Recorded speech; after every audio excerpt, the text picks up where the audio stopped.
नमस्कार, आप देख रहे हैं पी न्यूज दर्पण। 146 सांसदों के निलंबन के खिलाफ इंडिया गठबंधन का प्रदर्शन। झांसी में कलेक्ट्रेट कार्यालय पहुंचकर सौंपा ज्ञापन। देश के 146 सांसदों के निलंबन के खिलाफ इंडिया गठबंधन के बैनर तले विपक्ष की सभी पार्टियों ने संयुक्त रूप से देश भर में विरोध प्रदर्शन करते हुए राष्ट्रपति को ज्ञापन सौंपा। इसी क्रम में झांसी में आज इंडिया गठबंधन के बैनर तले विरोध प्रदर्शन करते हुए जिलाधिकारी को राष्ट्रपति के नाम संबोधित ज्ञापन सौंपा गया। आपको बता दें कि संसद के शीतकालीन सत्र के दौरान ऐतिहासिक संख्या में सांसदों के निलंबन के विरोध में विपक्षी इंडिया गठबंधन सड़कों पर उतर आया। इस दौरान सभी ने भाजपा सरकार पर जमकर निशाना साधा। कांग्रेस के पूर्व केंद्रीय मंत्री प्रदीप जैन आदित्य ने कहा कि पूरे देश में लोकतंत्र की बहाली के लिए जनता सड़कों पर है। देश के चुने हुए 146 सांसदों को बिना किसी कारण से निलंबित किया गया। 100 लोकसभा और 40 राज्यसभा के सांसदों को आकरण संसद से निलंबित करना हिटलरवादी सोच है। यह देश के जनतंत्र का अपमान है। वही समाजवादी पार्टी के पूर्व राज्यसभा सांसद चंद्रपाल सिंह यादव ने कहा कि संसद पर हमला करने वालों को अंदर प्रवेश कराने वालों पर कार्रवाई न करके जो संसद की सुरक्षा की मांग कर रहे हैं, उन 146 सांसदों को निलंबित करके सत्ता में बैठे लोगों ने तानाशाहीपूर्ण रवैया अपनाकर देश की लोकतांत्रिकता को खत्म किया जा रहा है। आज इंडिया गठबंधन ने ज्ञापन देकर सरकार को आगाह किया है कि लोकतंत्र की बहाली की जाए।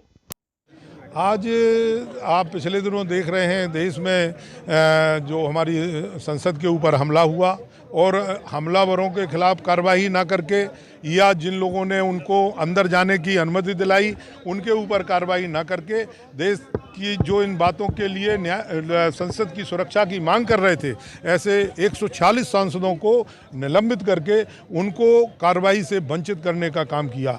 जिस प्रकार से सत्ता में बैठे लोगों ने तानाशाहीपूर्ण रवैया अपना करके सांसदों के साथ किया है, मैं समझता हूं कि आने वाले दिनों में जो लोकतांत्रिक हमारा देश है उसको तानाशाही रास्ते पर ले जाने का प्रयास किया जा रहा है। आज समाजवादी पार्टी, कांग्रेस पार्टी, तमाम लोगों ने मिलकर के, इंडिया गठबंधन के जो लोग हैं उन लोगों ने मिलकर के जो है आज ज्ञापन दिया है, सरकार को आगाह किया है। आने वाले समय में लाखों की तादाद में लोग इकट्ठा होकर के जो आज हमारे देश में तानाशाहीपूर्ण रवैया बन रहा है, उस रवैये को समाप्त करने के लिए, लोकतंत्र की बहाली के लिए हम लाखों की तादाद में सड़क पर उतरेंगे और इस देश की सरकार को इस बात के लिए मजबूर कर देंगे कि उसको लोकतंत्र बहाली करना पड़ेगी। आज आप देख रहे हो कि हमारे सामने बुनियादी मुद्दे हैं। आज बेरोजगारी बढ़ रही है, आज महंगाई बढ़ रही है, आज भ्रष्टाचार बढ़ रहा है, उन पर चर्चा होनी चाहिए। आज जो देश में आईपीसी की तमाम संशोधन हुए हैं, आज जो है एविडेंस एक्ट में तमाम संशोधन हुए हैं, विभिन्न प्रकार के जो महत्वपूर्ण संशोधन हैं, उन संशोधनों से अपनी बात रखने से सांसदों को वंचित कर दिया गया। ये बहुत ही दुर्भाग्यपूर्ण घटना है और मैं समझता हूँ इसकी कितनी भी निंदा की जाए बहुत कम है। और निश्चित रूप से देश, लोकतांत्रिक देश को लोकतांत्रिक तरीके से ही चलाने में पूरा देश चाहता है, लेकिन मैं समझता हूं कि आज जो सरकार कर रही है बहुत ही दुर्भाग्यपूर्ण बात है और निश्चित रूप से इसकी घोर आलोचना करते हैं। ये सब चीज़ें लोगों का ध्यान बांटने के लिए मौजूदा सरकार कर रही है कि लोगों का ध्यान बटे। जिन लोगों ने कोई अपमान करने का किसी का इरादा नहीं था कि किसी का अपमान किया जाए, आप जानते हो ये तो सब बातें बहुत सी तमाम आप लैपटॉप देखते हो, तमाम देखते हो, नए प्रकार से तमाम प्रकार की बातें करते हैं। आप जानते हो लालू जी जब बिहार के मुख्यमंत्री थे, उन पे मिमिक्री करके तो लोग बड़े बड़े हीरो बन गए, बड़े बड़े ऊंचे पदों पे पहुंच गए। तो ये कोई इरादा नहीं था। अगर किसी का इरादा हो निश्चित रूप से दुर्भाग्यपूर्ण है। हम नहीं समझते कि किसी का अपमान करना चाहिए। इस लोकतंत्र में हर व्यक्ति का सम्मान है, वो तो बहुत ऊंचे पद में है, उपराष्ट्रपति हैं देश के, निश्चित रूप से उनका अपमान नहीं होना चाहिए। हम इस बात से पूरी तरीके से सहमत हैं, लेकिन हम ये चाहते हैं कि वो बहुत छोटा मुद्दा है। आज जो 146 सांसदों का निलंबन किया गया, ये बहुत बड़ा मुद्दा है। उस बड़े मुद्दे को छोटा करने के लिए, लोगों का ध्यान बांटने के लिए ये सब कार्रवाइयाँ की जाए। ये हमें पता नहीं है, ये दिल्ली के लोग तय करेंगे फेस किसका होगा, क्या होगा। लेकिन हम तो जो है, जो आज तानाशाही पूर्ण रवैया अपनाया जा रहा है, जो आज बेरोजगारी बढ़ रही है, जो आज भ्रष्टाचार बढ़ रहा है, जो आज महंगाई बढ़ रही है, उसके खिलाफ हम सड़क पे हैं और इंकलाब जिंदाबाद निश्चित रूप से बोलेंगे।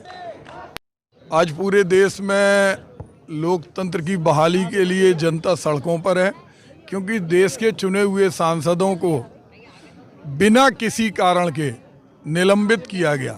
सारे लोग जानते हैं कि भारतीय जनता पार्टी, जिसकी सोच गॉडसेवादी है, उसके एक सांसद ने संसद में प्रवेश जिन लोगों को कराया, उन्होंने संसद में अराजकता व्याप्त की। और जब इस बात को विपक्ष के सारे सांसदों ने कहा कि ये हमारा सबसे बड़ा मंदिर है, ये सबसे बड़ी महापंचायत है, हमें इस पर चर्चा करना है, तो उस पर मोदी जी के इशारे पर 146 सांसदों को निलंबित कर दिया।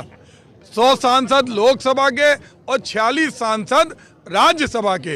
इतने सांसदों को अकारण संसद से निलंबित करना, ये हिटलरवादी सोच दिखाती है। ये बाबा साहब भीमराव अंबेडकर का अपमान है, ये देश के जनमत का, जनतंत्र का अपमान है। इस जनता के चुने हुए प्रतिनिधियों के अपमान को कोई सहन नहीं कर सकता। आज हम लोग सड़कों पर हैं, हमारे साथ समाजवादी पार्टी, लोकतांत्रिक पार्टी, आप पार्टी के जिला अध्यक्ष और उनकी पूरी पार्टी आज एक साथ सैकड़ों की संख्या में, चूंकि प्रशासन ने अनुमति नहीं दी थी, नहीं तो आज हम लोग कम से कम 10-15 हज़ार की संख्या में यहाँ पर होते।